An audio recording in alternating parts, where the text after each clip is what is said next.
ባልሂድ ሰላም ሰላም ውድና የተከበራችሁ የሱቱ ቤተሰቦች እንዴት ናችሁ? ሰላም ናችሁ? በያላችሁበት ሰላማችሁን ያብዛልኝ። እኔ ሰላም ነኝ አልሐምዱሊላህ። እናንተ እንዴት ናችሁ?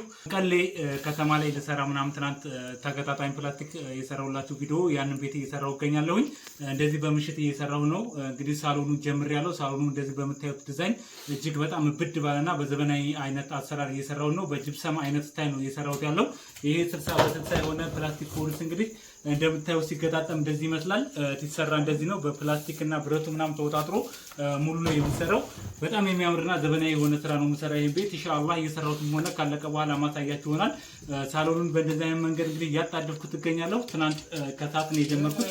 ዛሬ እንግዲህ ይኸው እየሰራሁት እገኛለሁ ማለት ነው። እዚህ ደረጃ ላይ ደርሷል። ነገ እንጨርሳለን። እንግዲህ በትናንትና ቪዲዮ ላይ አንዲታችን ጥያቄ አስቀምጣለች። ብዙ ጥያቄዎች ቢኖሩ የአንደኛውን ጥያቄ ልመልስላችሁ ወድጃለሁ ማለት ነው። ገና ከስራ እየወረድኩ ነው፣ ምሽት ነው እና እንግዲህ ይሄንን የምመልስላችሁ ምንድነው አንዲታችን ከፕላስቲክ ኮርኒስ እና ከጅብሰም ኮርኒስ የትኛው ይሻላል ሳትዋሽ ንገረኝ ምናምን የሚል ጥያቄ ነው ያስቀመጠችው። ፕላስቲክ ኮርኒሱ ነው የሚጨምረው ወይስ ፕላስቲክ ኮርኒሱ ነው የሚሻለው ወይስ ጅብሰም ኮርኒሱ የሚሻለው የሚል ጥያቄ ነው ያስቀመጠችው። ዋጋው ቢጨምርም ችግር የለም። ፕላስቲኩ ከሆነ ደንጥሩ ከሆነ ፕላስቲኩ እናደርጋለን። የሚቀንስም ከሆነ ችግር የለም። ለዋጋ ችግር የለም። አሪፉን ነገር ብቻ ንገረን ከሚለው አንጻር ነው ያስቀመጠችው ማለት ነው።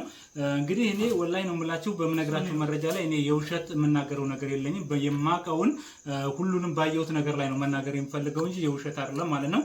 ሁላችሁም ተመልካቾቼ ወይም ደግሞ ተከታዮቼ እኔ የምሰጣችሁ መረጃ በማላውቀው መረጃ ላይ መረጃ መስጠት አልፈልግም። እንዲሁም ደግሞ እናንተ ሁሉም ሰው ሰምቶት የሚጠቀምበት ለሰው የሚጠቅም ነገር ካልሆነ በስተቀር ምንም አይነት ቪዲዮ አልሰራም ለራሴ ጥቅም ስል ማለት ነው። አንድ ማወቅ ያለብሽ እህታችን ምንድነው እኔ ይሄ ከዚህ ይሻላል ይሄንኛው ይሻላል ጥሩ ነው ይሄን ስሩ ብዬ የምለው ለሰው የሚጠቅም ካልሆነ በስተቀር የእንትን ወይም ደግሞ ለራሴ ጥቅም ወይም ደግሞ በላ ነገር አድርጎ አልልም ማለት ነው። ማወቅ ያለብሽ ነገር ይሄን ነገር ብታውቂ በጣም ደስ ይለኛል። ዋሽቼ አልናገርም ማለት ነው። አንቺ ጥያቄውን ሳትዋሽ ከማለት ዝም ብለሽ እንደዚህ ማንኛው ይሻላል ምናምን ብትይ በጣም አሪፍ ይመስለኛል ማለት ነው። ምክንያቱም እኔ የውሸት የኛው ይሻላል የኛው ይሻላል ብዬ የምለቃቸው ቪዲዮዎች ስለሌሉኝ እንዲሁም ደግሞ የውሸት ለማንኛውም ነገር የውሸት መረጃ እንደማልሰጥ ሁላችሁም ልታውቁት ይገባል ማለት ነው። እና መወሻሸት አያስፈልገውም ልልሽ ፈልጌ ነው ማለት ነው። የምሰጣችሁ መረጃ ትክክለኛ መረጃ የማውቀውን መረጃ ነው ማለት ነው። የማላውቀው ከሆነ ደግሞ የምትጠይቁኝን ጥያቄዎች መልስ አልሰጥም። በቃ እኔ እንጃ ላጣራ ወይም ደግሞ እንደዚህ ብዬ ነው መልስ የምሰጠው ማለት ነው።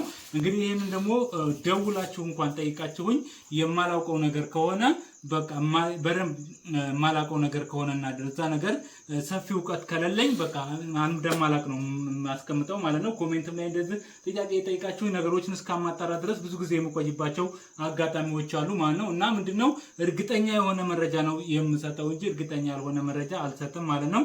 እንግዲህ በዋጋ ደረጃ እህታችን ምናልባት ብጅታ ፈጥሮብሽ ከሆነ ፕላስቲክ ኮርኒሱ ከጅብሰም ኮርኒስ ጋራ በምንም አይነት መንገድ ሊወዳደር አይችልም ማለት ነው። ጅብሰም ኮርኒስ ሰሪ ነው የሚጠይቀው። ስራ በደንብ አድርገው ከሰሩት በጣም ጠንካራ በጣም የሚያምር በጣም ውብ የሆነ ስራ ነው ማለት ነው።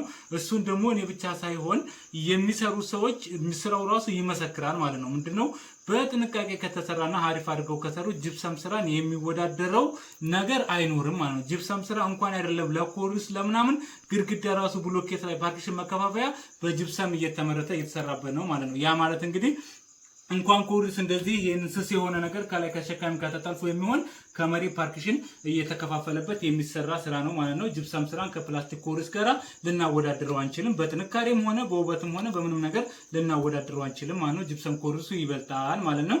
እና እንግዲህ በዋጋ ደረጃ ምናምን ላላችሁት ደረጃ ምንድነው ዋጋ አሁን ለምሳሌ ያሰራሩ ሁኔታ ሊለያይ ይችላል። ፕላስቲክ ኮርኒሱ ከጅብሰም ኮርኒሱ ወደድ የሚልበት አጋጣሚ አለ ማለት ነው። ፕላስቲክ ኮርኒስ እንግዲህ ከመረጣችሁ አይቀር ይሄንን ተጠቀሙት ያልኩት ይሄንን አልሙኒየሙን የ60 በ60 ተጠቀሙት ያልኩት በምክንያት ነው። ያንኛው በሞራሌ ስለሚመታ የሞራሌው ስለሆነ ማለት ነው።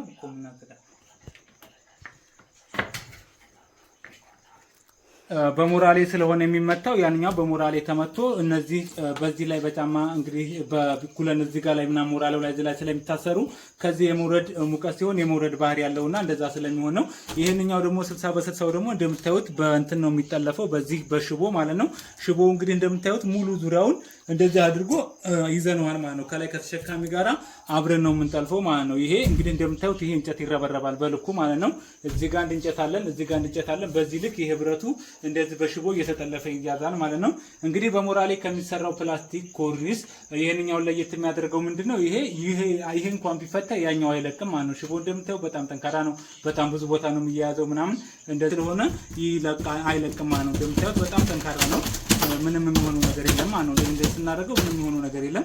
ወር ላይም የሚሆን ከሆነ እንደዚህ ሽቦ ይታጠፋል። መልሶ ግን የወረዛው ውሃ ልኩን ጠብቆ ይቆማል ማለት ነው። እንደዚህ ውሃ ልኩን ጠብቆ ስለሚቆም እንደዚህ በውሃ ስለሚታሰር ከዛኛው ፕላስቲክ ይሄንኛውን ተጠቀሙት። ዋጋው ውድ ነው። ዋጋ ለማትፈሩ ያልኩት ምንድነው ፕላስቲክ ኮርስ እንግዲህ በአብዛኛው ከለር የምትመርጡ የፕላስቲክ ኮርስ ደስ የሚላችሁ ከሆነ ፕላስቲክ ኮርስ የሚያምራችሁ ከሆነ ለእንደዚህ ቤታችሁን ሰርታችሁ ደክማችሁና ለፍታችሁ የምትሰሩትን ብዙ ወጪ አውጥታችሁ የምትሰሩትን ዘላቂ የሆነ አሪፍ ነገር እንድትጠቀሙበት ዋጋውን ምርጫችሁ ከሆነ አይቀር ፕላስቲክ ምርጫችሁ ከሆነ አይቀር ይሄንን ብትሰሩት በጣም አሪፍ ነው ከማለት አንጣር ነው ማለት ነው የሰራሁት። እንግዲህ ከዛኛው ፕላስቲክ እንግዲህ ይሄንኛው ላይ የሚያደርገው ምንድነው እንግዲህ ሲሰራ ይሄውና እንደዚህ እንደምታዩት ይሄን በመሰለ መንገድ ነው የሚሰራው። ሲቀጥል ደግሞ እንደ ጂፕሰም ዲዛይን አድርጎ መስራት ይቻላል።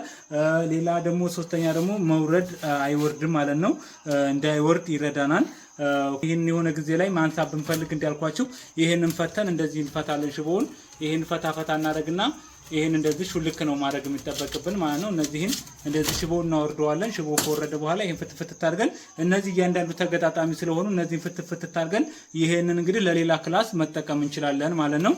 እንደዚህ አድርጎ መስራት ስለሚቻል ከዋጋው አንጣር ፕላስቲክ ለምትመርጡ ይሄንን ተጠቀሙ ያልኩት ፕላስቲክ ኮርኒስ ምርጫችሁ ከሆነ ነው እንጂ ከጂፕሰም ኮርኒሱ ይበልጣል ማለት አይደለም ማለት ነው። ጂፕሰም ኮርኒሱ በጣም ጥንካሬም ውበትም በጣም ይበልጣል ዘመኑን የጠበቀ ስራ ከተሰራ ማለት ነው። ምንድነው ጂፕሰም ኮርኒስ እና ፕላስቲክ ኮርኒስ እንግዲህ ይበልጣል ማለት ምንድነው? አሁን ጂፕሰም ኮርኒስ እና ይሄ አሁን አንድ ነው። ጂፕሰም ኮርኒስም ስንደረድር እንግዲህ በቃጫ ነው እንደዚህ አድርገን እዚሁ ላይ የምንጠልፈው። ይሄም ደግሞ በሽቦ ነው የታሰረው። እንግዲህ ሰሪ ይጠይቃል ምላቸው ጂፕሰም ስራ ምንድነው?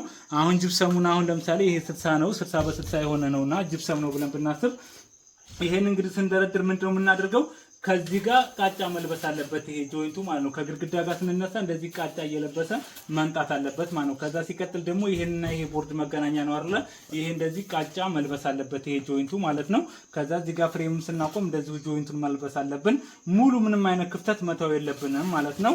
እንደዛ ሲሆን እንግዲህ ትራክ አያደርግም፣ አይወርቅም፣ እንትን አይልብንም ማለት ነው። ከላይ ደግሞ እንጨትም ሲረበረብ ልክ እንደዚሁ በምንሰራበት መጠን እንደዚሁ እየተረበረበ ይጠለፋል ማለት ነው። የምናደርገው ቃጫ መጥለፊያ በስነ ስርዓት መጠለፍ አለበት። ቃጫው በደንብ መሆን አለበት። ሲሰራም ደግሞ ስህተት እንዳይኖረው ተደርጎ መሰራት አለበት ማለት ነው። እንደዛ ከሆነ እንደዛ ተደርጎ ከሰርቶ ከሆነ ጂፕሰም ኮርኒሱን የሚወዳደረው ነገር የለም ማለት ነው። በጣም ጠንካራ ነው። በጣም ውብ የሆነ በውበትም ደረጃ በጥንካሬም ደረጃ ጂፕሰም ኮርኒሱ ይበልጣል ማለት ነው። ምንድነው መያዝ ያለብሽ አንቺታችን እንግዲህ ከዚህ ነገር ላይ መማር ያለብሽ ምንድነው? ከኔ እውነቱን መስማት የፈለግሽው ሁለቱንም ስራ ስለምሰራ ወይም ደግሞ ሁሉንም ስራ ስለምሰራ ይመስለኛል ማለት ነው እንደዚህ ማለት የፈለግሽው እና መጠቀም ከፈለግሽ ጂፕሰም ኮርኒሱን ብትጠቀሚ በስነ ስርዓት አሰርተሽ በስነ ስርዓት ጥድት አድርገው ቢሰሩልሽ ላንቺ አሪፍ ነው ጥሩ ነው ማለት ነው።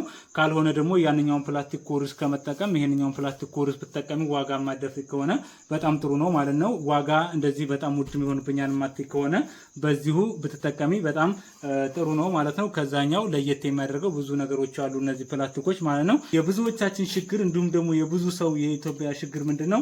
አንድ ነገር ችግር ከፈጠረ ፕላስቲክ ኮርኒስ ወደቀ ካልን ፕላስቲክ ኮርኒስ የወደቀው ለምንድን ነው የሚለውን ጥያቄ አናመጣም ማለት ነው። ጂፕሰም ኮርኒስም ውሃ ሲነካው ይወርቃል። እንደዚሁ ደግሞ ቤቱን ይከብደዋል ብለን ካሰብን ደግሞ ለምንድነው የሚከብደው? ለምንድነው ውሃ ሲነካው የሚወርቀው ምናምን ብለን ትኩረት አንሰጠውም። ያው አንድ ነገር ብቻ ከሰማን በዛው ልክ ስለምንሄድና በዛው ልክ ስለምንጓዝ ብቻ ነው እንጂ እንደዚህ የችግሮቹ መፍትሄዎች ምንድናቸው ማለት አንችልም ማለት ነው። ያ ማለት ምንድነው? አሁን እንግዲህ ተገጣጣሚ ፕላስቲክ እንዲያነገርኳችሁ ነው። ሽቦ ካሳነስኩት፣ አጠላለፉን በትነታት ካልጠለፍኩት፣ ሲቀጥል ደግሞ ውሃ ልኩን በትነታት ጠብቄ ካልሰራሁት፣ በደንብ አድርጌ ካልሰራሁት ይሄ አስጠላ ማለት ይሄ ወረደ ማለት እንግዲህ ይሄንኛው ይወርዳል ማለት አይደለም ማለት ነው። ያንኛው የሚሰራው ይወርዳል ማለት አይደለም። ምንድነው? ስራ በጥንቃቄ መስራት ነው። ነገር ግን ያንኛውም ይሄንኛውም ሁሉም የምንመርጠው ስራ በጥንቃቄ ተሰርቶ ምን ያክል ነው የሚለው ነው መገምገም መቻል ያለብን እንጂ አንድ ሰው ያንን ነገር ሰርቶት የአንድ ሰው ከወደቀ ወይም ደግሞ የአንደኛው ሰው ከተበላሸ ይበላሻል ብለን ማሰብ መቻል የለብንም ማለት ነው። ነገሮችን ማየት ያለብን ሰፋ ባለ መንገድ ምንድነው ችግሩ፣ ለምንድነው እንደዚህ የሆነ የሚለውን መንስኤ ስናጠና ከዛ በኋላ ትክክለኛውን ነገር እንድንመርጥ ትክክለኛውን ነገር እንድንወስን ያደርገናል ማለት ነው። እንግዲህ ይሄን ያክል ከነገርኳችሁ ያው ቪዲዮ እንዳይረዝምባችሁ እንደነዚህ አይነት ስራዎችን ማን እናሰራ በአማና ወስዶ የሚሰራልን የለም እንደ ጥድት አድርጎ የሚሰራልን የለም ብላችሁ ለምትጨነቁ ቤተሰቦች እኔ ከመጀመሪያ ቤት ግንባታ ጀምሮ እስከ መጨረሻው ፊኒሺንግ ድረስ ስራ ስለምሰራ እኔን ማናገር ትችላላችሁ። ሀሳቡን እንደምትወዱት ተስፋ አድርጋለሁ። እንግዲህ እስከ ቪዲዮ መጨረሻ አብራችሁን ስለነበራችሁ ከልብ አመሰግናለሁ። ወሰላሙ አለይኩም ወረህመቱላሂ ወበረካቱ።